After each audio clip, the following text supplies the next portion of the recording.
অনেক কসরত করে ওয়াল পেন্টিং তো হলো, এবার একটু বসে কাজ করা যাক। Hi everyone, I am Ishita. ইচ্ছা হলো একটা বুকমার্ক বানাই। আর আজকের এই বুকমার্কটা রথযাত্রা স্পেশাল। কথায় আছে, রথের দড়িতে টান পড়তেই দুর্গাপুজোর প্রস্তুতি শুরু হয়ে যায়। আচ্ছা, পুজোর আর কটা দিন বাকি বলো তো?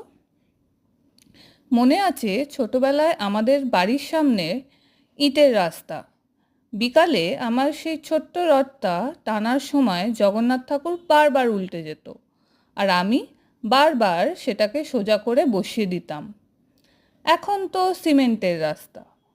কচিকাঁচাদের ছোট্ট ছোট্ট রথগুলো টানতে দেখতে বেশ ভালোই লাগে।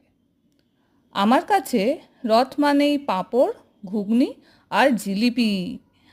আমার পাঁপড়টা খুব একটা ভাল লাগে না, বাট ঘুগনি আর জিলিপিটা মাস্ট। এক বছর মনে আছে আমি 9টা জিলিপি খেয়েছিলাম। দেখো, কথা বলতে বলতে বুকমার্কটাও কমপ্লিট হয়ে গেল। কেমন লাগছে কমেন্ট করো তো, and don't forget to like and subscribe. By.